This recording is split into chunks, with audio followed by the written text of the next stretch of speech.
प्रश्न 16। ABCD एक समानांतर चतुर्भुज है जिसमें कोण A तथा कोण C के समद्विभाजक विकर्ण BD से क्रमशः P तथा Q बिंदुओं पर मिलते हैं। साबित करें कि PCQA एक समानांतर चतुर्भुज है। तो यहाँ पे एक ABCD समानांतर चतुर्भुज बनाएंगे। सबसे पहले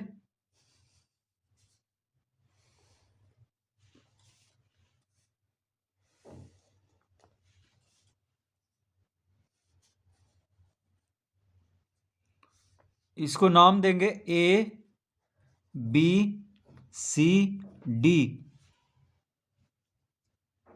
तो ABCD क्या है? एक समानांतर चतुर्भुज है जिसमें कोण A तथा कोण C के समद्विभाजक विकर्ण BD से, तो विकर्ण BD बना लेते हैं।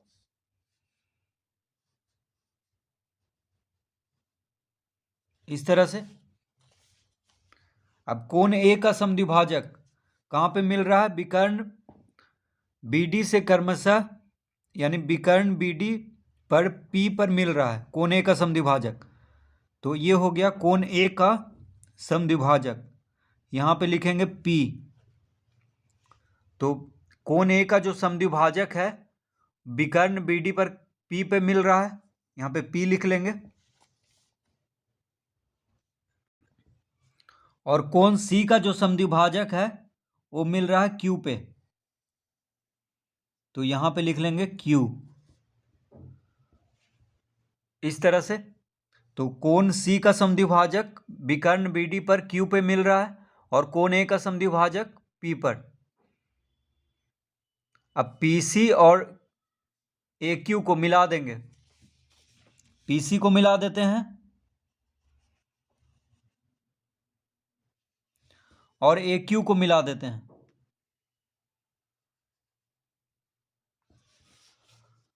तो साबित करना है कि PCQA, देखिए PCQA एक समानांतर चतुर्भुज है, ये साबित करना है।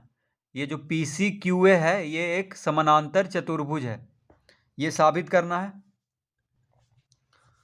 तो सबसे पहले हम यहाँ पे लिखेंगे दिया है, जो दिया है उसको लिख लेते हैं। तो कोण DAP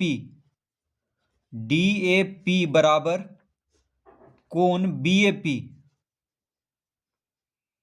तथा कोण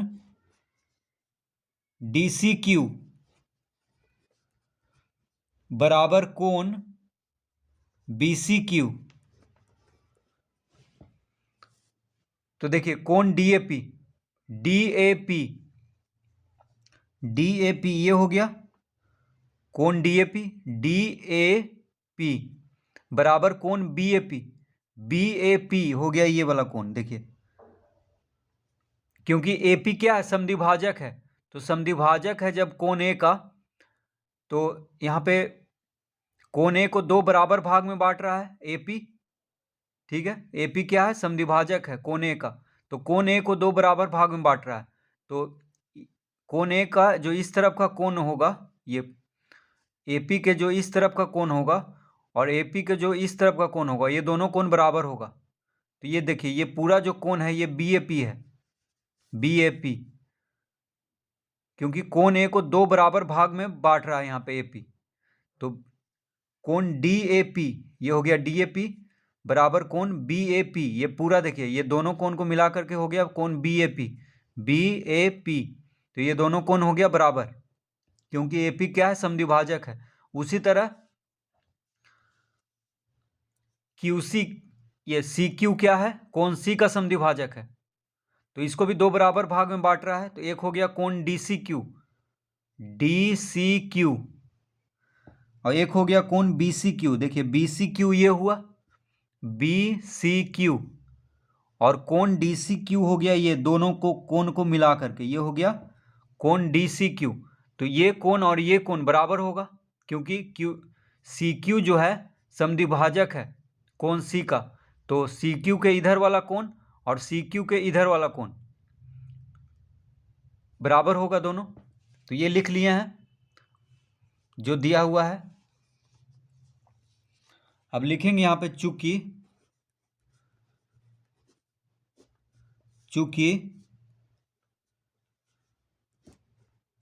कोण ए बराबर कोण सी। अब देखिए ABCD क्या है, समानांतर चतुर्भुज है।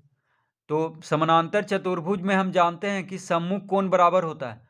तो कोण ए और कोण सी बराबर है यहाँ पे, क्योंकि ABCD समानांतर चतुर्भुज है। तो समानांतर चतुर्भुज का सम्मुख कोण बराबर होता है। तो कोण बी और कोण डी बराबर होगा, उसी तरह कोण ए और कोण सी क्या होगा, बराबर। तो यहाँ पे हम लिखे हैं चूंकि कोण ए बराबर कोण सी, क्यों हुआ ऐसा, तो लिख देंगे समानांतर चतुर्भुज।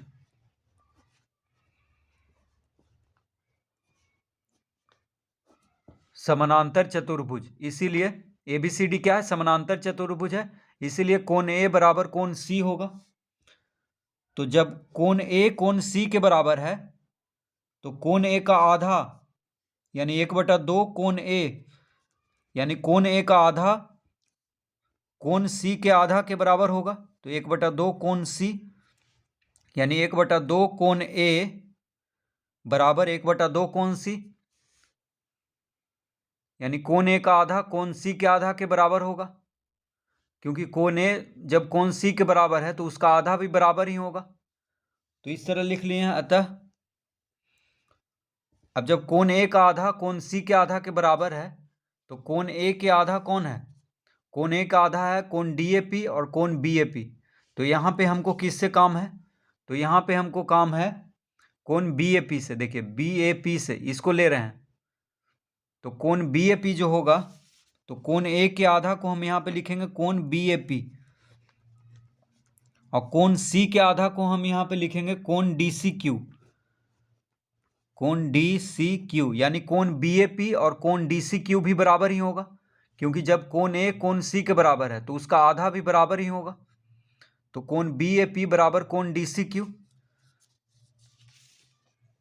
तो ये देखिए कोण ए का आधा ये दोनों कोण है, तो हम इसको लिए हैं और इसको लिए हैं। कोण ए के आधा को कोण BAP लिखे हैं, कोण सी के आधा को कोण DCQ। ठीक है, ये भी आधा है तो, लेकिन यहाँ पे हमको ये दोनों से ज़रूरत है, क्योंकि यहाँ पे जो सिद्ध करना है उसमें ये काम देगा, कोण BAP और कोण DCQ। देखिए ये हो गया कोण BAP, यानी ये कोण और ये कोण क्या है, बराबर है। तो इस तरह लिख लिए हैं और इसको लिखेंगे पहला।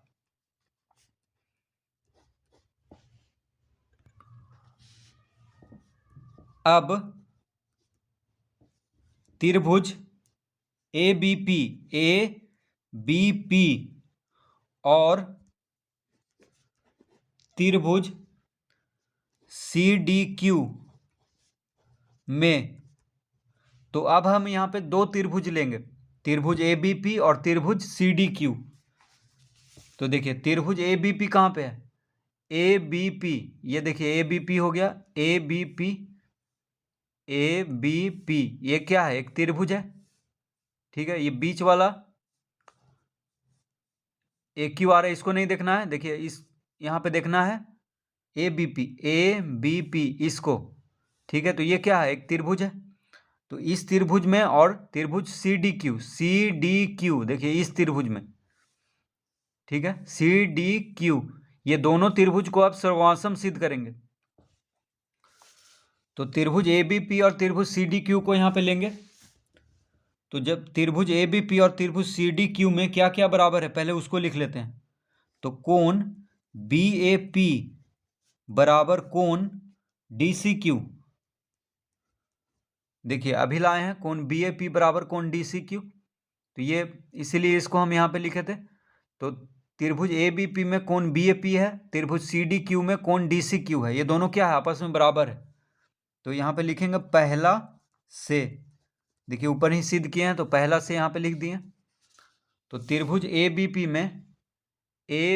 में कोण BAP ये हो गया। उसी तरह त्रिभुज CDQ में कोण DCQ ये हो गया, इस कोण को कहेंगे। तो ये दोनों कोण क्या है, इन दोनों त्रिभुज का बराबर है। उसके बाद लिखेंगे कोण ABP बी पी बराबर कोण सी डी क्यू।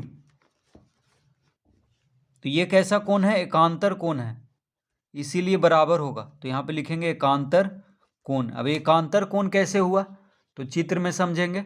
तो कोण ए बी पी बराबर कोण सी डी क्यू। तो त्रिभुज ए बी पी का कोण ए बी पी और त्रिभुज सी डी क्यू का कोण सी डी क्यू क्या है? बराबर है। तो देखिए त्रिभुज ए बी पी का कोण ए बी पी, देखिए ये हो गया कोण A B P. A B P इस कोण को कहेंगे कोण ए बी पी। और त्रिभुज सी डी क्यू में कोण सी डी क्यू इसको कहेंगे इस कोण को। तो देखिए ये कोण और ये कोण बराबर है। क्यों बराबर है? क्योंकि ए बी सी डी क्या है? समानांतर चतुर्भुज है। तो जब ए बी सी डी समानांतर चतुर्भुज है तो समानांतर चतुर्भुज का सम्मुख भुजा समानांतर होता है। तो ए बी, देखिए ए बी जो है सी डी के समानांतर है और ए डी समानांतर है बी सी के। सम्मुख भुजा समानांतर होता है।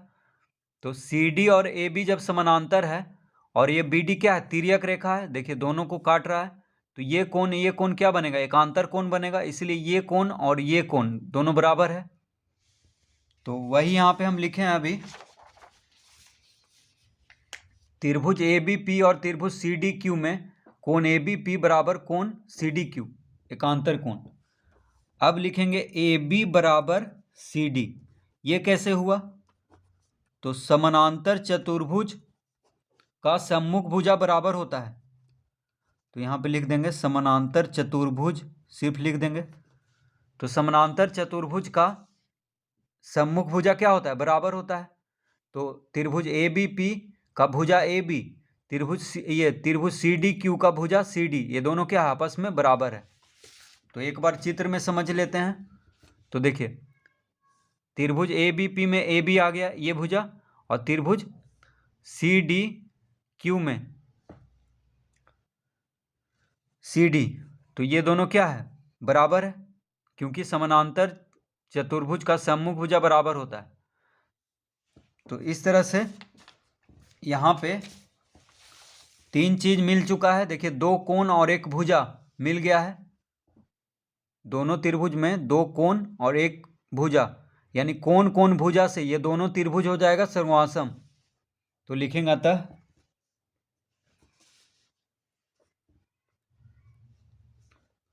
त्रिभुज ए बी पी सर्वासम त्रिभुज सी डी क्यू। तो त्रिभुज ए बी पी सर्वासम है त्रिभुज सी डी क्यू के। क्यों हुआ ऐसा? तो कोण कोण भुजा यानी एंगल साइड ए एस लिखेंगे। कोण कोण भुजा नियम से ये दोनों त्रिभुज हो गया सर्वासम। तो जब त्रिभुज सर्वासम हो गया तो उसका संगत भाग भी सब बराबर हो जाएगा। तो लिखेंगे अतः ए पी बराबर सी क्यू। तो त्रिभुज ए बी पी का ए पी और त्रिभुज सी डी क्यू का सी क्यू ये दोनों बराबर होगा। क्यों होगा? तो सी पी सी टी यानी सर्वासम त्रिभुजों के संगत भाग क्या होता है? बराबर। तो ए पी बराबर सी क्यू हो गया। इसको हम दूसरा लिख लेंगे। ए पी बराबर सी क्यू को दूसरा लिख लेंगे। तो ए पी बराबर सी क्यू आ गया है हमको। देखिए ए पी, ये ए पी है, बराबर सी क्यू, ये सी क्यू है। देखिए सी क्यू ए पी ये दोनों बराबर हो गया। अब लिखेंगे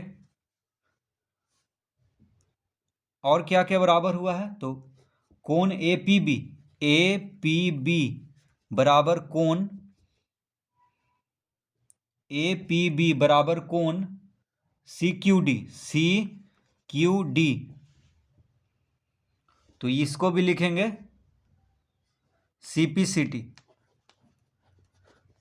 तो सी पी सी टी से कोण ए बी पी बराबर कोण सी क्यू डी हो जाएगा, यानी त्रिभुज ए बी पी का कोण ए पी बी और त्रिभुज सी डी क्यू का कोण सी क्यू डी ये दोनों क्या होगा? बराबर होगा। तो देखिए चित्र में देख लेते हैं एक बार। तो त्रिभुज ABP का कोण APB, देखिए APB यानी ये कोण, इस कोण को कहेंगे कोण APB, ठीक है, त्रिभुज ABP का।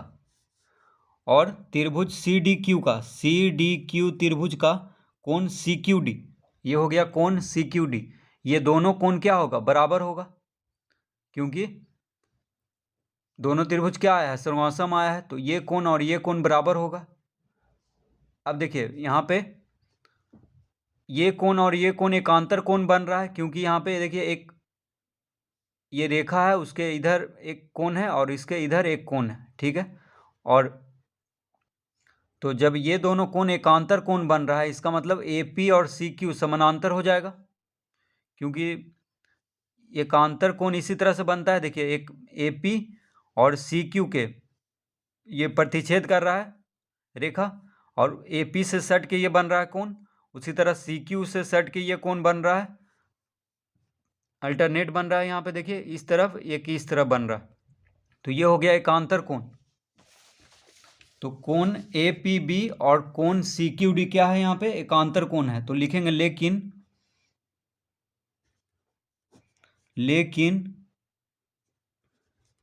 ये कोण तो एकांतर कोण है। तो कोण APB और कोण CQD क्या है, एकांतर कोण यहाँ पे है। तो जब एकांतर कोण है तो इसका मतलब AP जो होगा वो समानांतर होगा CQ के, ठीक है। इसको हम तीसरा लिख लेंगे। तो जब कोण APB और कोण CQD बराबर है, लेकिन ये एकांतर कोण है, इसका मतलब AP और CQ समानांतर होगा, क्योंकि समानांतर रेखा को जब एक तिर्यक रेखा काटता है तो ये दोनों कोण बराबर होता है एकांतर कोण से। तो जब ये दोनों कोण ही बराबर है, इसका मतलब AP और CQ क्या हो गया, समानांतर हो गया। देखिए AP और CQ हो गया समानांतर। तो लिखेंगे अतः पहला, ये दूसरा और तीसरा से PCQA एक समानांतर चतुर्भुज है। तो देखिए दूसरा में हम क्या लाए थे, दूसरा में हम लाए हैं AP बराबर CQ, यानी AP CQ के बराबर है दूसरा में। और तीसरा में हम लाए हैं AP समानांतर है CQ के, यानी AP जो है CQ के बराबर भी है और AP जो है CQ के समानांतर भी है। तो जब चतुर्भुज का जो कोई भुजा जो होता है बराबर और समानांतर भी जब हो जाता है, तो वो चतुर्भुज क्या बन जाता है, समानांतर चतुर्भुज। तो इसीलिए यहाँ पे लिखे हैं दूसरा और तीसरा से PCQA एक समानांतर चतुर्भुज है। तो देखिए PCQA में AP और AP CQ देखिए बराबर भी हो गया और समानांतर भी हो गया। इसका मतलब PCQA क्या है, समानांतर चतुर्भुज है।